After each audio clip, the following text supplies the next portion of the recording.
오늘 우리가 함께 나누실 말씀은 창세기 26장의 말씀입니다. 창세기 26장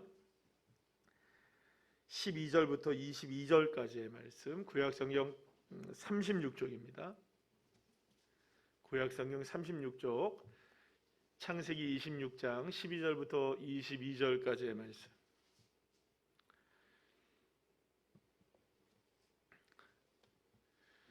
우리 찾으신 줄 알고 우리 12절부터 22절까지의 말씀 함께 합독하시겠습니다.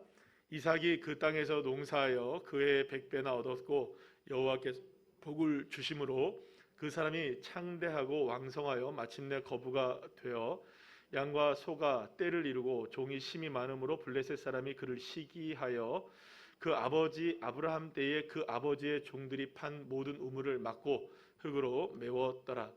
아비멜렉이 이삭에게 이르되 내가 우리보다 크게 강성한즉 우리를 떠나라. 이삭이 그곳을 떠나 그랄 골짜기에 장막을 치고 거기 거류하며 그 아버지 아브라함 때에 팠던 우물들을 다시 팠으니 이는 아브라함이 죽은 후에 블레셋 사람이 그 우물을 메웠음이라. 이삭이 그 우물들의 이름을 그의 아버지가 부르던 이름으로 불렀더라. 이삭의 종들이 골짜기를 파서 샘 구덩을 얻었더니 그랄 목자들이 이삭의 목자와 다투어 이르되 이 물은 우리의 것이라 하며 이삭이 그 다툼으로 말미암아 그 우물 이름을 에색이라 하였으며 또 다른 우물을 팠더니 그들이 또 다툼으로 그 이름을 신나라 하였으며 이삭이 거기서 옮겨 다른 우물을 팠더니 그들이 다투지 아니하였으므로 그 이름을 르호봇이라 하여 이르되 이제는 여호와께서 우리를 위하여 넓게 하셨으니 이 땅에서 우리가 번성하리로다 하였더라. 아멘. 할렐루야. 옆에 있는 분들과 인사 나누겠습니다. 반갑습니다. 예, 감사합니다. 오늘 명절은 분명히 명절인데 다가오는데 이 코로나가 워낙 확산세가 심해서 명절도 조심해야 되는 저희들의 상황이어서 여러 가지로 좀 마음이 좀 그렇게 썩 이렇게 기쁘고 즐거운 명절이 아니라 이게 좀 걱정스럽고 그런 명절을 저희들이 맞이하는 것 같습니다. 그래도 명절은 명절이니까 여러분들 명절 때 하나님의 놀라운 복을 충만하게 받으시는 다시금 새해가 시작되잖아요. 우리한테는 그런 은혜가 있기를 여러분들한테 간절히 축복합니다. 오늘은 창세기 26장 이삭에 관한 말씀을 가지고 제목을 이렇게 정해봤습니다. 다 같이 시작. 기업을 회복하는 믿음의 기도라는 제목을 가지고 함께 은혜를 나누도록 하겠습니다. 여러분, 그 예수님께서 산상수훈의 말씀을 통해서 우리에게 말씀하실 때 땅을 기업으로 받는 사람을 이야기했어요. 어떤 사람이 땅을 기업으로 받나요? 마태복음 5장 5절 말씀에 보면 온유한 사람이 땅을 기업으로 받는다. 예수님 이렇게 말씀하시죠. 그런데 여러분, 시편 37편 11절 말씀에 보면 다윗의 고백이 나오는데 사실은 예수님이 이 말씀을 그대로 인용하셨다라고 볼 수도 있을 정도로 똑같은 말씀이 나옵니다. 한번 볼까요? 시작. 그러나 온유한 자들은 땅을 차지하며 풍성한 화평으로 즐거워하리로다. 아멘. 자, 그렇다면 이게 다윗의 고백인데요. 도대체 다윗은 어떤 근거로 그 온유한 자가 땅을 얻을 수 있느냐 이렇게 이야기했느냐라는 것이죠. 그런데 이 온유에 해당하는 이 히브리어가 뭐냐면 아나부라는 단어가 있는데요. 이 아나부가 이제 온유하다 이런 뜻이고요. 온유한 자라고 말할 때 온유한 자, 한번 따라해 볼까요? 아나빔, 아나빔이라고 얘기를 해요. 그래서 온유한 자를 얘기할 때는 아나빔이라고 얘기하는데요. 지금부터 이 아나빔이 어떤 의미를 갖고 있느냐, 이 온유한 자가 어떤 의미를 갖고 있느냐에 대한 부분들을 조금 함께 이야기를 나누도록 하겠습니다.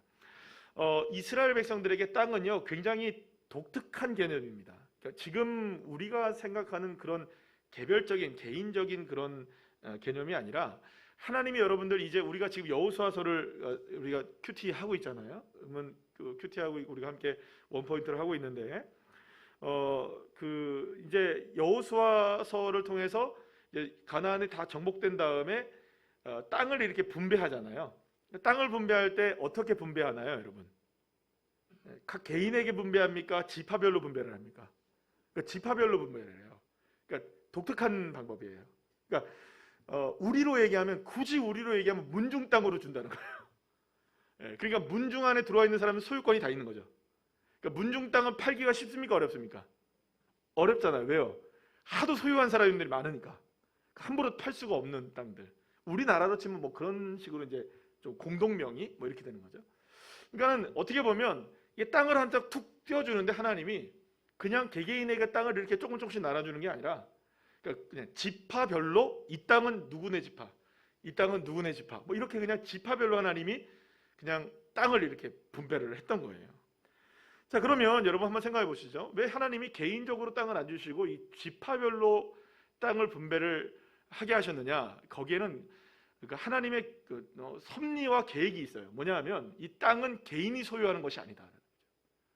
그러니까 개인이 소유하는 것이 아니라 땅의 소유권은 누구의 것입니까? 땅은 누구의 것입니까? 하나님의 것이죠. 그러니까 하나님의 것이기 때문에 개인이 소유할 수 없다는 개념을 하나님이 지파별로 나눠주시면서 그거를 거기다 심어 놓으신 거예요. 의미를. 그런데 그러니까 이게 결국에는 이 지파별로 나누어진 이 땅 때문에 결국에는 개인이 그 어떤 땅에 대한 소유권을 인정할 수가 없었어요. 그런데 여러분, 이게 시간이 지나면서 지켜졌을까요? 안 지켜졌을까요? 이게 잘 지켜지지 않는 거예요.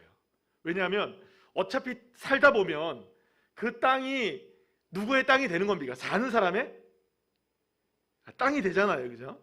그러니까 이제 그것이 이게 또 물려지게 되다 보니까 이게 우리 가문의 땅이 되어지고 내 땅이 되어지는 이런 일들이 막 이렇게 일어나게 된 거예요. 그래서 하나님이 처음부터 어떤 제도를 좀 만들어 놓으셨냐면 아주 또 독특한 제도를 하나 만들어 놨어요. 한번 따라할까요? 희년이라는 제도를 만들어 놨어요.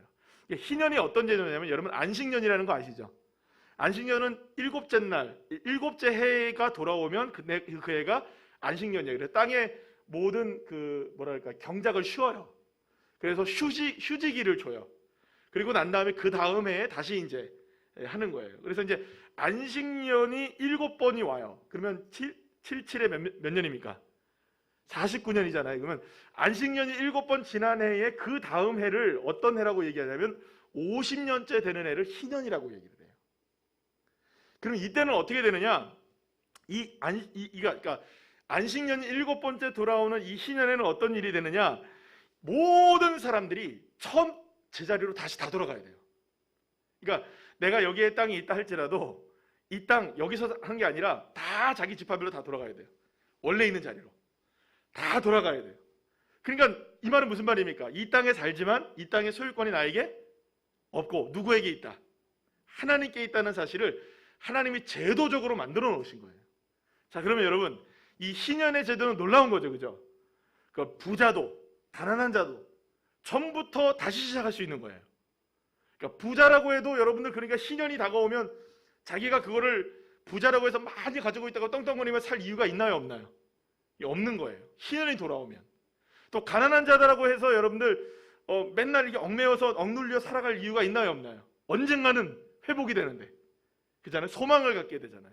그러니까 있다고 해서 교만하지도 않고 없다고 해서 주눅들지도 않고 이게 놀라운 하나님의 희년 제도를 통해서 만들어졌었어요. 자, 그런데 이 희년 제도가 이스라엘의 역사상 지켜졌을까요? 안 지켜졌을까요, 여러분? 한번 생각해 보세요. 지켜지기가 쉽겠습니까? 어렵겠습니까? 아니, 하나님이 제도를 50년으로 딱 만들어 놔도 이게 50년마다 다 리셋이 돼가지고 다 처음부터 다시 돌아가는 게 쉬울까요? 어려울까요? 이게 보통 어려운 게 아니잖아요. 그래서 여러분, 이스라엘이 희년 제도를 하나님이 만들어 놓으셨지만 안타깝게도 역사상 단 한 번도 희년 제도가 시행된 적은 없었어요.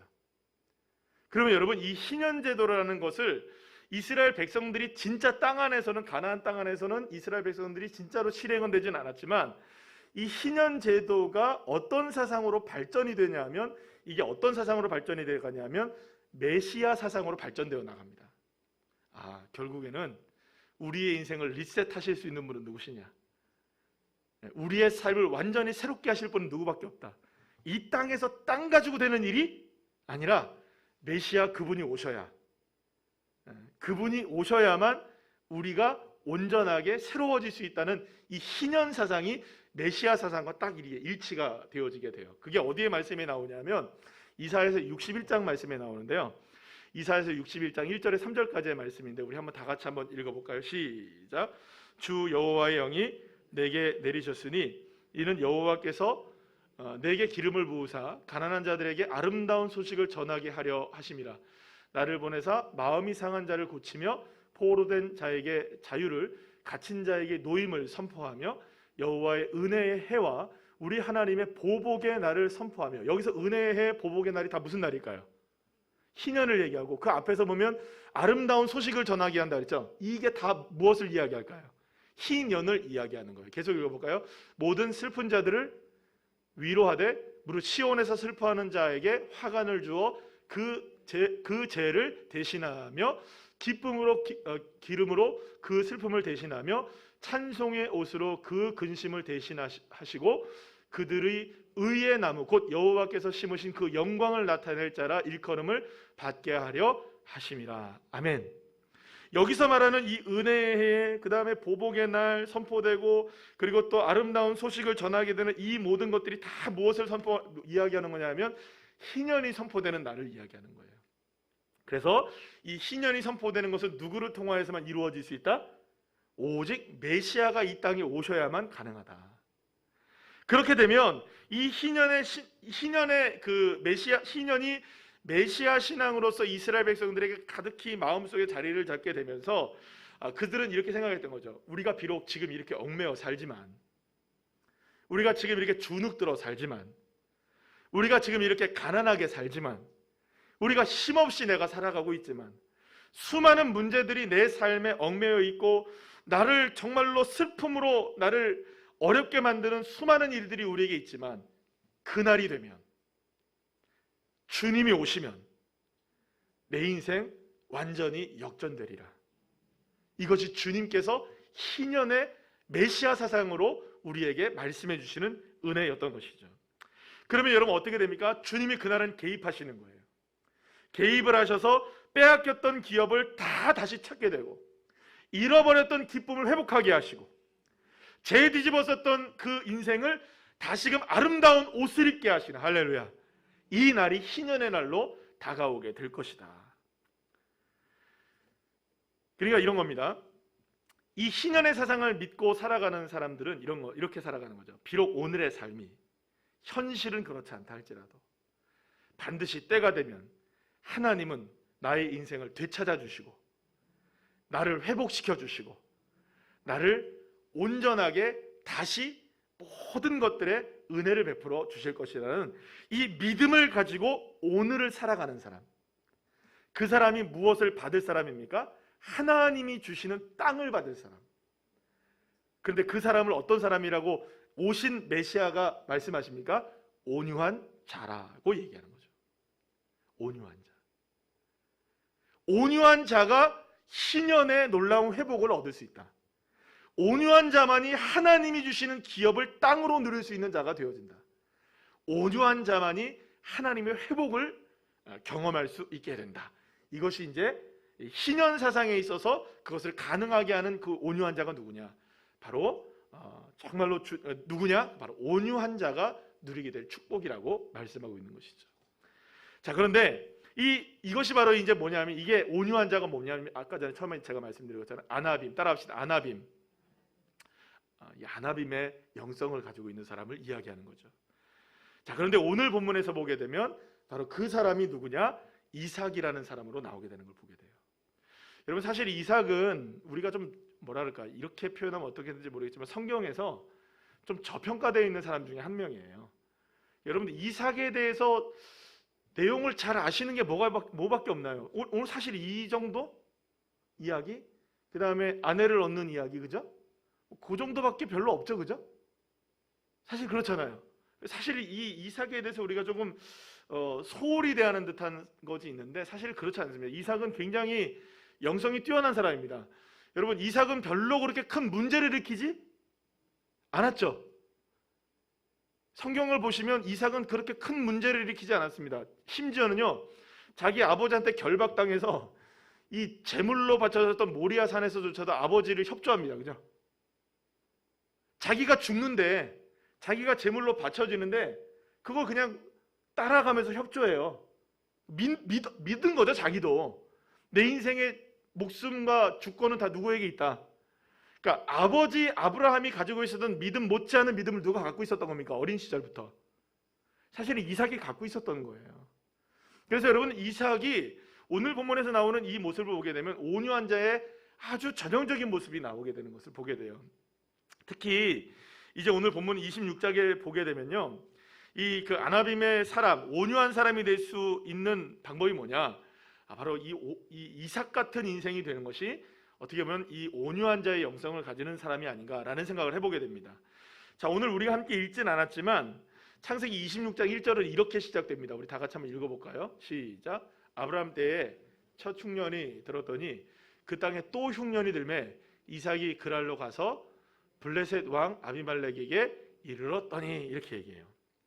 그러니까 성경은요, 아브라함 때부터 시작된 이 그 흉년이 이삭이 장성할 때까지 계속 이루어졌다는 것을 우리에게 얘기해요. 그러니까 얼마나 오랜 시간 동안 이 땅에, 가나안 땅에 그 굉장히 큰 그 뭐랄까 이 기근이 왔는지를 우리가 알 수 있게 돼요. 그래서 이삭도 어쩔 수 없이 자기의 거처를 옮겨서 어디로 가게 되냐면 블레셋 땅으로 가게 돼요. 그리고 거기에 이제 그랄 땅인데, 거기에 이제 가서 아비멜렉에게 가서 내가 이 땅에서 좀 거류해도 되겠느냐, 이렇게 이제 묻고, 그럼 그렇게 해라라고, 이제 그때 당시에는 이제 이삭이 그렇게 큰 존재가 아니었기 때문에 허락을 받았던 것이죠. 여러분은 그 언제나 그렇지만 여러분, 그 남의 집에서 산다는 게 그게 쉬운 일입니까, 어려운 일입니까? 어렵잖아요. 그래서 우리나라 사람들 어떻게든 새 안 살고 자기 집 가지려고 노력을 하잖아요, 그죠? 그러니까 어떻게 보면 그렇습니다. 그러니까 남의 집, 남의 땅에 사는 거, 그거 그렇게 녹록치 않은 삶인 거죠. 자, 그런데 그렇게 이제 일이 일어났던 거예요. 자, 오늘 보면 12절에서 13절 말씀을 보면 이런 말씀이 나옵니다. 우리 다 같이 한번 읽어볼까요? 시작. 그 사람이 창대하고 왕성하여 마침내 거부가 되어 양과 소가 떼를 이루고 종이 심이 많음으로 블레셋 사람이 그를 시기하여, 이렇게 얘기해요. 이삭이라는 사람이 비록 남의 땅이지만 최선을 다해서 살았던 거예요. 그래서 거기서 열심히 일을 하니까 어떻게 합니까? 창대하게 되고 왕성하게 되고 마침내 뭐가 됐냐? 거부가 되었어요. 여러분들에게도 이러한 축복이 임하시기를 간절히 축원합니다. 아멘이시죠? 거부 좋잖아요. 그러니까 열심히 일하니까 하나님께서 주시는 축복을 누렸던 거예요. 자, 그런데 하나님의 은혜로 거부가 이삭이 되었는데 이것을 블레셋 사람들이 시기하기 시작했던 거예요. 굴러 들어온 돌이 박힌 돌보다 더 잘하네. 그러니까 여러분, 시기의 대상이 되었던 거죠. 그래서 힘겨운 시간을 보내게 됩니다. 그래서 어떤 일이 벌어지냐면 굉장히 아주 그냥 야비한 일들이 벌어지게 되는데, 오늘 보면 14절 15절 한번 읽어볼까요? 시작. 양과 소가 떼를 이루고 종이 심이 많음으로 블레셋 사람이 그를 시기하여 그 아버지 아브라함 때에 그 아버지의 종들이 판 모든 우물을 막고 흙으로 메웠더라. 양과 소가 많으니까 물 많이 필요하잖아요. 그러니까 아버지 이삭이 예전에 이 땅에서 그랄 땅에서 파놨던 우물들이 있어서 그걸 다 이렇게 다시 복원시켜서 다 해놨더만 이걸 다시 와가지고 블레셋 사람들이 다 막아버린 거예요. 여러분, 우물을 막았다, 어떤 의미일까요? 우물을 막았다, 살라고 하는 겁니까? 죽으라고 하는 겁니까? 그렇죠, 죽으라고 하는 일이죠. 결국에 너무 억울한 일이 벌어지게 된 거예요. 그러니까 생존에 필요한 생활 기반 시설을 망가뜨린 거예요. 우리로 얘기하면 그냥 단순하게 수도 끊는 게 아니에요. 전기 끊고 수도 끊고 가스 끊고 다 끈 거예요. 다 끄는 거죠. 그래서 살아봐라, 이렇게 얘기하는 거죠. 이삭은 너무너무 억울했어요. 너무너무 억울했어요. 왜요? 자기는 열심히 산 것밖에 없거든요. 누구에게 피해 준 거 아니거든요. 나름대로 최선을 다해 살았거든요. 그런데 그렇게 미움을 당했던 거죠. 어쩔 수 없이 이삭은 너무나 억울했지만 그 땅에서 그냥 쫓겨나고 맙니다. 그래서 여러분, 이삭이 어디로 떠나느냐? 골짜기로 가요. 그랄에 있는 골짜기로 가요. 그러니까 골짜기는 사람이 살 때입니까, 못 살 때입니까, 여러분? 사는 데가 아니죠. 골짜기에 가서 이제 장막을 친 거예요. 이제 그 도시를 좀 벗어나서 사람들과 부딪히지 않게 살아가려고 골짜기로 이제 피신해 간 거죠.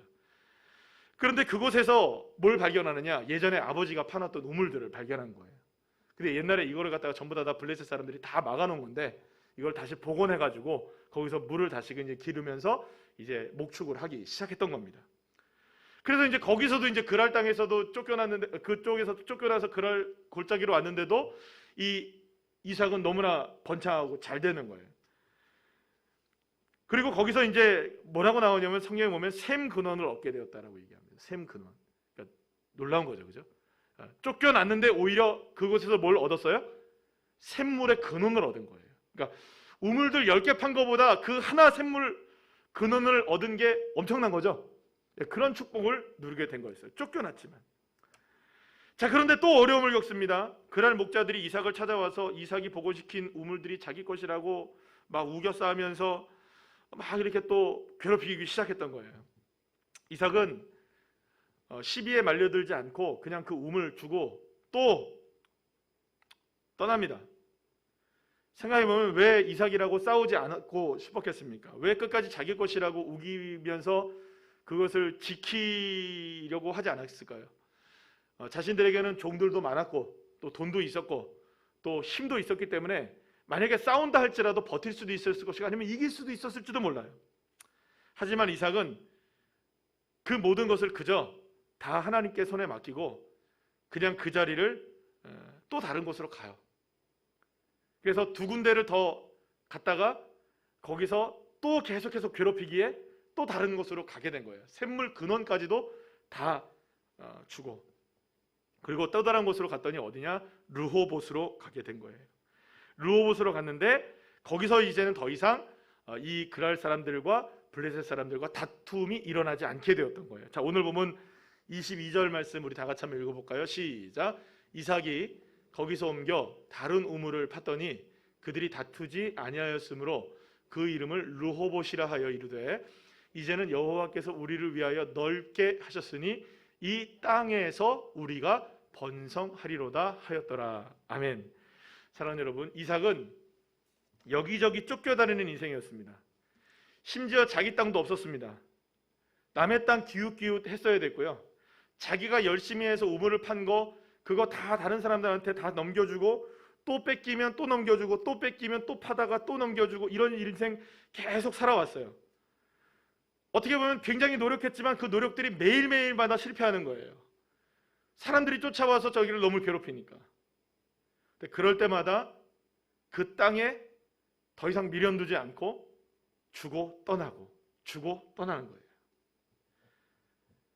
어쩌면 이런 이삭의 인생을 보게 되면 너무나 안타깝고 너무나 바보스럽기도 합니다. 하지만 이것이 성경이 말하는 온유함 그 모습인 것이죠. 왜냐하면 이삭은 그들과 다투지 않았어요. 바보처럼 빼앗기면 빼앗겼고 쫓겨나면 쫓겨나기도 했습니다. 그런데 놀라운 것이 있어요.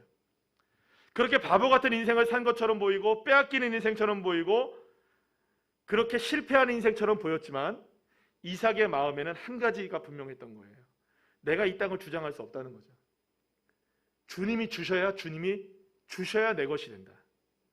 주님이 주실 때까지 기다리는 겁니다. 아무리 내가 파서 노력을 해서 거기서 뭔가를 얻었다 할지라도 샘물 근원을 얻었다 할지라도 그 땅의 주권은 누구에게 있을까요? 하나님께 있기 때문에 내 것이라고 주장할 수 없다는 걸 알았어요.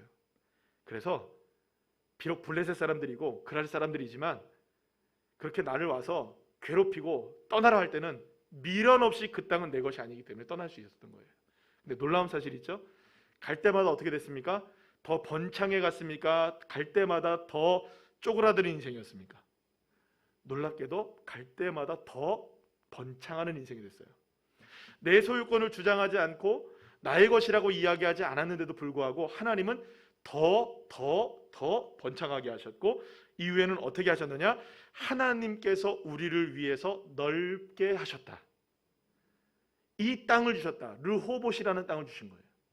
하나님이 넓은 땅을 누구에게 주셨습니까?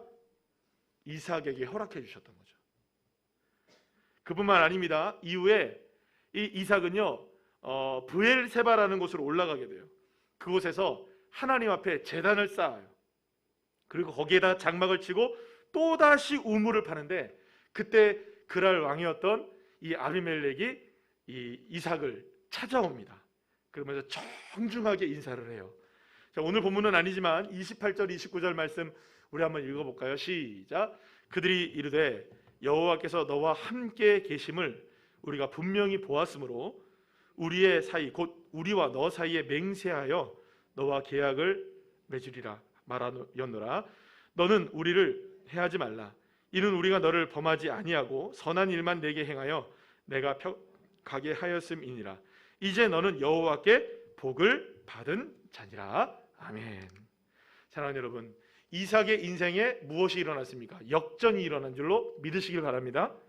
그토록 이삭을 잡아먹지 못해서 안달이 났던 사람들이 이제는 이삭을 축복하고요, 서로 친하게 지내자고 이렇게 화친을 맺게 되는 장면이 나오게 된 것이었어요. 그리고 이렇게 그들이 변하게 된 이유는 딱 하나였습니다. 이삭 가운데 함께 하시는 누구를 본 겁니까? 하나님을 본 거예요. 자, 그럼 여기서 우리가 한 가지 생각해야죠. 그러면 그랄 사람들이나 블레셋 사람들이 진짜 하나님을 본 걸까요? 진짜 하나님을 봤단 말일까요? 이삭과 함께 하시는 하나님을 봤다 했을 때 이삭을 본 겁니까? 하나님을 본 겁니까? 정확하게 얘기하면 하나님을 본 게 아니라 이삭을 봤는데 이삭의 모습이 곧 누구의 모습이었던 거예요? 하나님의 모습을 본 거죠. 이삭을 통해 누굴 본 겁니까? 하나님을 본 것이었어요.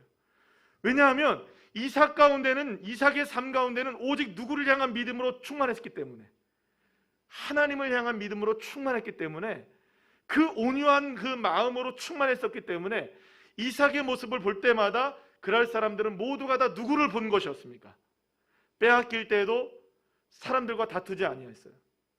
그리고 쫓겨날 때에도 찡그리지 않았어요. 그저 그냥 묵묵하게 순종하고 떠나는 거예요. 내 것이 아니구나. 그러나 언젠가 하나님이 나를 회복시켜 주실 거야. 언젠가 하나님이 반드시 은혜를 허락해 주실 거야. 주님이 주실 날이 있어. 여기가 아무리 샘물군원이라 좋다 할지라도 주님이 주셔야 내 것이 되는 거니까. 주님이 아니시라면 과감하게 또 다른 곳으로 가보지 뭐.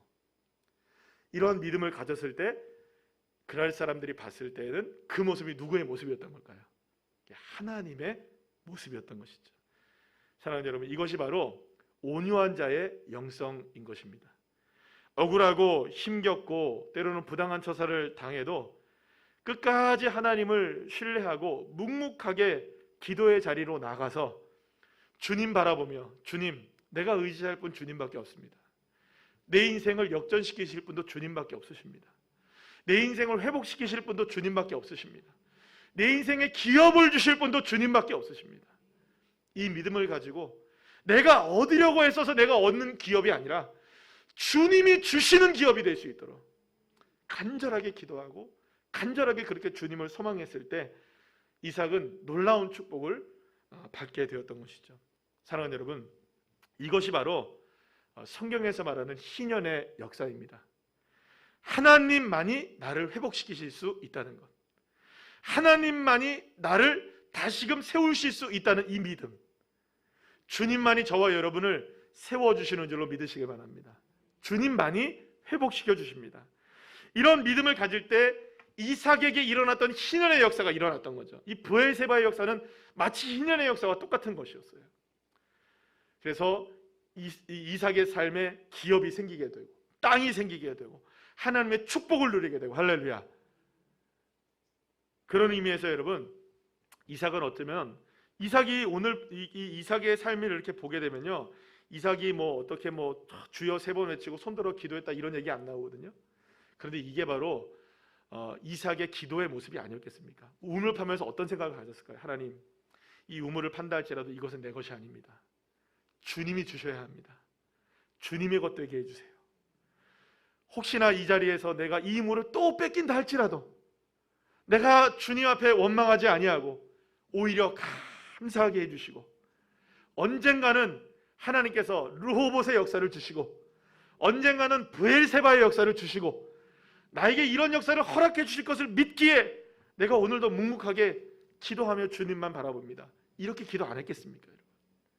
사랑하는 여러분, 우물을 파도 물이 나올 수도 있고 안 나올 수도 있잖아요. 혹은 물이 나온다 할지라도 내 것이 안 될 수도 있는 것입니다. 또 그렇지 않을 수도 있겠죠. 그러나 그 모든 것들의 소유권을 다 하나님 앞에 맡겼던 이 이삭이야말로 끈질기게 누구만 붙잡고 있었을까요? 여러분, 절대로 이삭은 우물 붙잡지 않았습니다. 땅 붙잡지 않았습니다. 주님만 붙들었습니다. 그런데 우물도 주시고 땅도 주시는 거예요. 그래서 먼저 그의 나라와 그의 의를 구하라. 그러면 이 모든 것을 너희에게 어떻게 하신다고요? 더하시리라. 할렐루야. 주님만이 이루어질 것을 믿는 자가 온유한 자가 되는 것이죠. 그래서 여러분들 온유한 자라고 이야기했을 때 온유하다는 것을 늘 말씀드린 것 중에 하나 길들여지다 그러잖아요. 그럼 무엇에 길들여지는 걸까요? 주님의 손가락에, 손바닥에, 주님의 힘에 길들여지는 거예요. 가만히 있어라. 그럼 가만히 있는 거죠. 일어나라. 일어나는 거죠. 할렐루야. 주님이 우리를 만지실 때, 거기에 순종하여 주님을 바라보며 나갈 때 하나님은 그 사람에게 땅을 기업으로 허락해 주시는 겁니다. 사랑하는 여러분, 오늘 우리에게도 나름대로의 기업들이 필요합니다. 그리고 그걸 갈망하고 있습니다. 그리고 그것을 갈망하기에 이 밤에 피곤함에도 불구하고 주님 앞에 나와 예배하고 기도하는 것이라고 생각을 합니다. 그래서 오늘 묵묵히 우물을 파는 믿음으로 주님 앞에 기도하시기를 축복합니다. 설령 내게 그 우물을 팠을 때에 그 우물이 내 것이 되지 않는다 할지라도 반드시 주님은 언젠가는 회복시키신다. 오늘의 현실은 그렇지 않지만 때가 되면 하나님의 은혜로 모든 것을 회복시켜 주신다. 이 믿음으로 기도할 때 온유한 자의 축복을 우리도 이삭과 같이 누리게 될 줄로 믿으시길 바랍니다. 그래서 저와 여러분이 오늘 이 밤에 기도할 때 주님 내게도 기업을 예비해 주십시오. 그 기업이 우리의 가정에, 우리의 자녀들에게, 또 우리 교회 위에 하나님의 놀라운 그 기업의 축복들을 누리게 하여 주시옵소서. 이렇게 믿음으로 간구하여서 승리하는 귀한 주의 자녀들 한 분 한 분들 다 되시기를 간절히 축복합니다.